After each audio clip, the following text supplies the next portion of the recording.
you see what I see?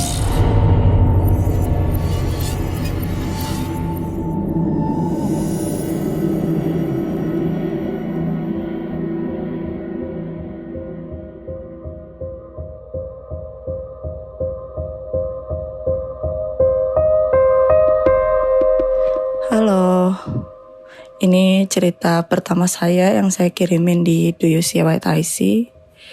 Nama saya Lisa, saya dari Bandung. Saya mau ceritain kejadian-kejadian yang ada di kantor saya. Jadi kantornya itu sekitaran Jalan Ahmad Yani di Bandung.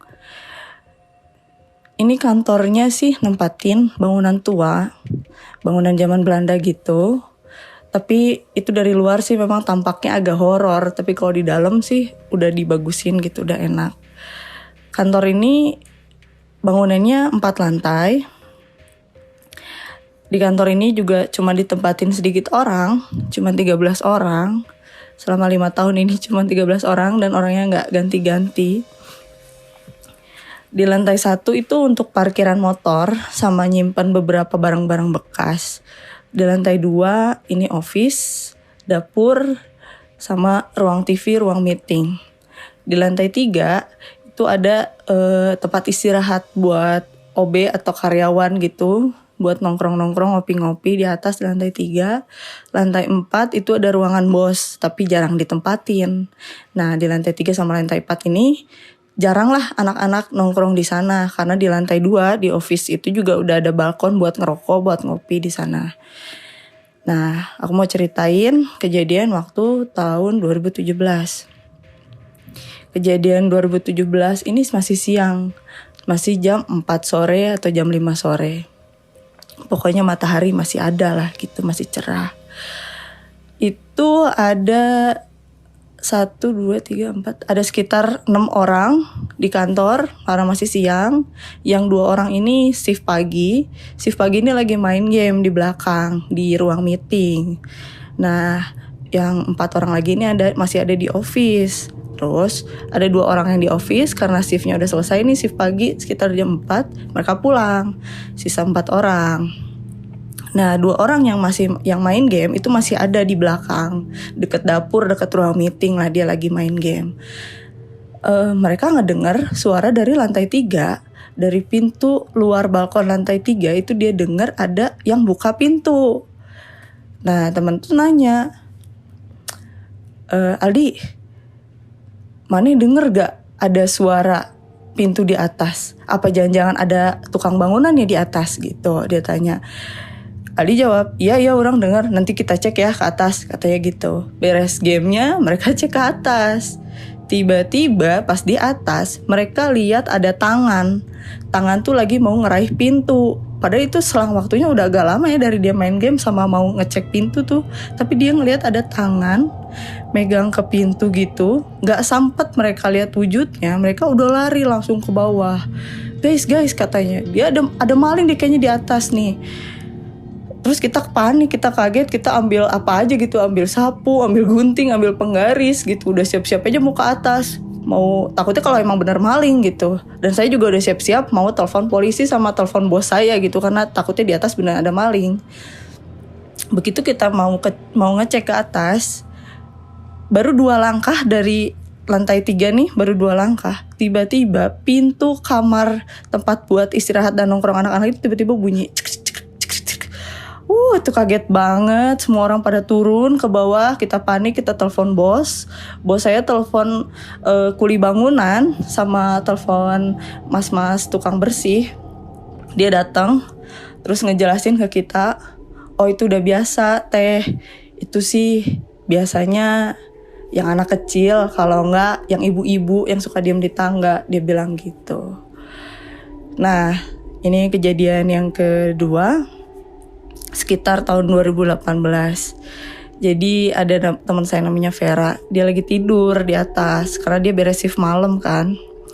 Sekitar subuh kali ya, jam 4.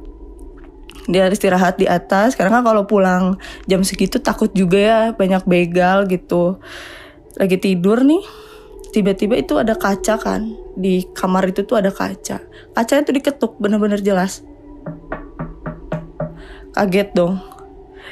Tapi karena si Tevera ini orangnya pemberani, dia ngomong sama hantunya, tolong dong jangan ganggu, saya mau tidur, mau istirahat, capek. Udah aja dari situ. Orangnya bener-bener kebluk banget kali ya kalau tidur. Udah aja langsung lupa dia, tidur aja. Udah besokannya dia cerita pagi-pagi ke shift yang pagi gitu, dia cerita. Nah kejadian lagi yang tahun 2019.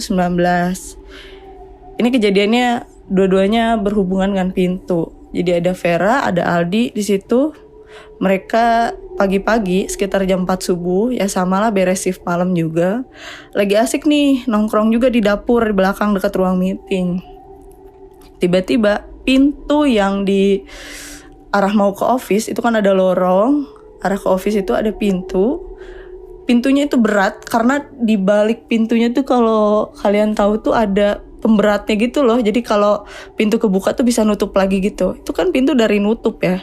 Pintu dari nutup tiba-tiba ngebuka sendiri. Buka tutup dengan bunyinya itu loh. Wut wut wut wut, dan itu pintu tuh berat. Berat karena kita kalau ngebuka juga harus agak didorong dulu. Itu kejadiannya. Itu subuh, saksinya cuma mereka berdua. Nah kejadian lagi juga jam 1 malam, saya sama Riza lagi shift malam. Memang kita salah sih nyetel musik malam-malam kenceng gitu, keras-keras. Pintu yang tadi saya ceritain tadi, itu kan ada pemberatnya gitu ya. Pintunya itu posisi di belakang pundak saya, dekat meja office saya. Pintu ngebuka sendiri dengan kencengnya, fut gitu. Saya sama Riza saking kagetnya sampai loncat dari kursi, kaget. Terus Riza tanya sama saya, "Teteh lihat apa?" kata gitu. Saya nggak lihat apa-apa, karena emang saya nggak lihat apa-apa. Riza bilang, "Aku lihat sosok putih terbang dengan rambutnya itu, cepet dia dorong pintu sampai pintu itu kebuka." Itu cerita tahun 2019. Itu ceritanya waktu pas bulan puasa. Nah, waktu itu sekitar jam 3 jam 4 subuh, sama beres shift malam juga. Saya se-shift sama Riza juga. Itu kan kita mau tiduran ya di belakang. Di belakang tuh ada ruang TV. Kita mau tiduran di situ. Jadi kayak saya masih tidurannya di bagian dalam. Si Riza ini depan TV gitu, tiduran di sofa. Nungguin pagi lah gitu, karena pulang jam segitu takut begal. Sebelum-sebelumnya emang si Riza udah cerita ada suara telepon, tapi dari bawah, bukan dari office.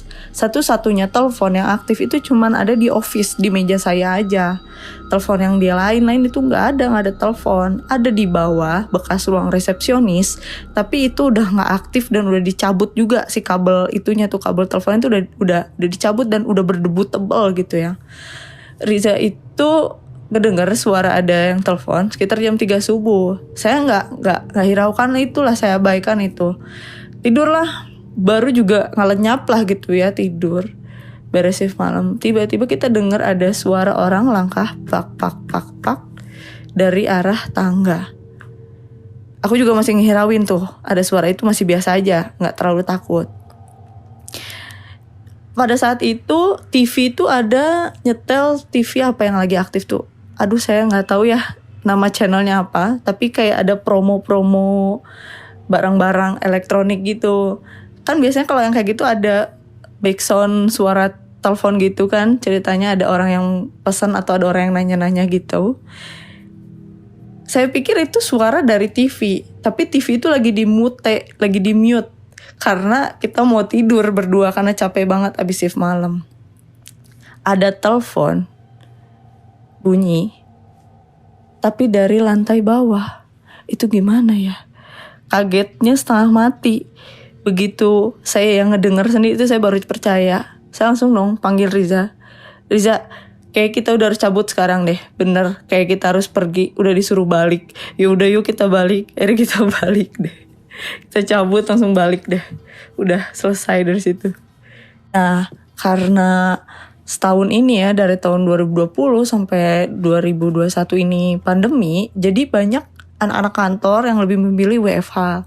Kalau saya sih masih tetap ke kantor, kecuali kalau lagi shift malam saya memilih WFH.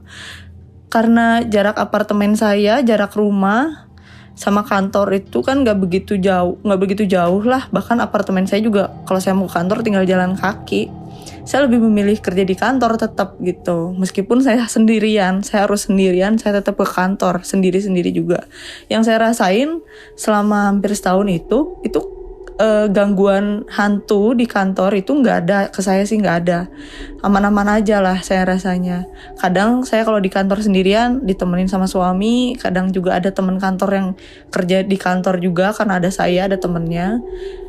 Nah ini kejadian masih hangat hari Jumat, kebetulan saya sendirian, di jam 7 jam 8 itu saya nyuci panci, nyuci mangkok, air tuh jadi kecil, saya rasa kok air kecil ya, malesin juga kan kalau nyuci panci atau nyuci piring harus di air yang kecil. Saya pindah ke belakang ke wastafel yang ada di kamar mandi, cuman buat bilas doang gitu kan air yang kecil. Saya matiin tuh semua air, udah jelas dong air semua mati.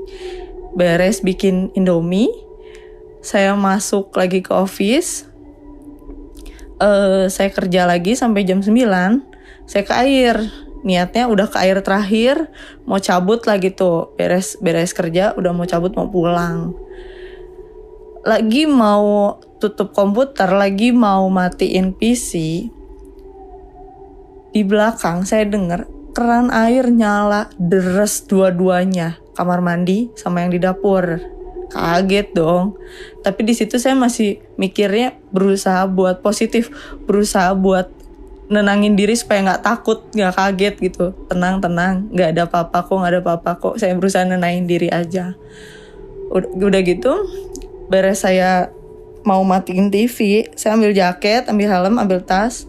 Niatnya mau ke belakang nih, mau nutupin air. Abis itu saya mau kunci-kunciin nih pintu yang office sama pintu balkon luar mau saya kunciin. Kagetnya saya, belum juga beres keluar dari kantor, itu ada pajangan punya si bos, itu ada mainan mobil-mobilan gitu, itu ngegeter satu bingkai gitu, gede, itu ngegeter semua. Aduh saya kaget banget, lari lah saya langsung ke kamar mandi. Masih ingat aja saya pengen matiin itu air, karena takutnya boros air, saya matiin air dua-duanya nyala. Saya lari lagi ke bawah buat kunciin gerbang kantor. Di depan kantor tuh ada tukang nasi goreng. Tukang nasi goreng ini suami istri, ibu-ibu sama bapak-bapak, ya mbak-mbak sama mas-mas. Saya sambil basa-basi, karena mereka juga nanya, teh kok buru-buru, katanya gitu. Ya mas, saya ada kejadian. Terus saya ambil basa-basi sama masnya, mas kemana aja kemarin, kayak gitu-gitu, kenapa gak jualan. Si mbaknya bilang, ya mbak saya pulang kampung. Mbaknya nanya, mbak kenapa sih, katanya gitu. Itu gak derek-dek gitu tangannya. Ya mbak bisa ada kejadian, itu tadi keran air nyala sendiri, saya bilang gitu. Terus ada box mainan itu ngegeter. Mbak bisa temenin saya gak? Iya mbak, sok mau ditemenin apa, kata si mbaknya. Saya bilang, saya kayaknya lupa kunci pintu yang di atas, mbak mau temenin saya gak? Hayu mbak saya temenin. Saya buka lagi tuh pintu gerbang. Baru juga mau masuk, mbaknya bilang, aduh teh maaf kepala saya pening, katanya gitu. Mulai panas nih auranya. Itu di sana ada nenek-nenek sama kakek-kakek. Mbaknya nunjuk ke arah tangga, ke arah deket kamar mandi yang di lantai bawah yang gak pernah dipakai. Itu ada nenek-nenek, ada kakek-kakek. Dia bilang, saya gak boleh masuk, dia udah mulai marah mbak, katanya gitu. Duh saya takut deh. Saya juga ingat bos saya itu sempat bawa temennya yang punya sixth sense lah gitu, bisa ngelihat makhluk gaib.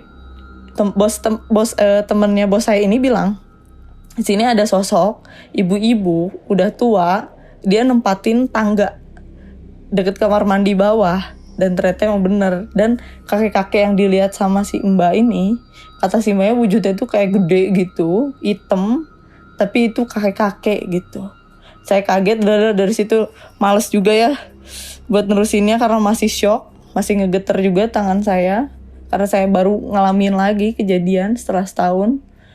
Keluar cabut, saya kunci lagi kantor, udah selesai deh. Ini kejadian masih hangat hari Jumat kemarin. Ya itu aja deh ceritanya. Nanti kalau ada pengalaman lagi atau ada cerita lagi bakal saya share lagi. Makasih dulu Sobat IC.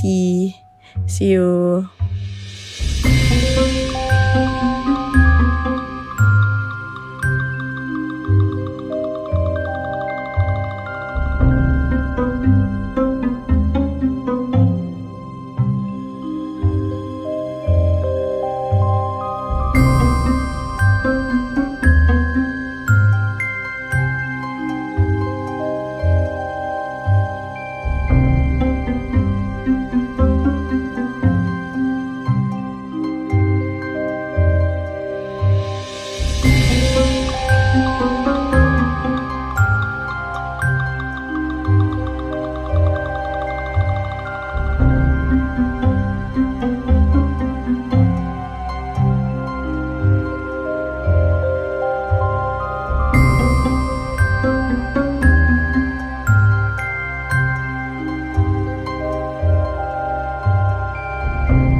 Jangan lupa klik like, share, dan subscribe, lalu nyalakan lonceng notifikasimu agar tidak pernah ketinggalan semua cerita horor dari Do You See What I See.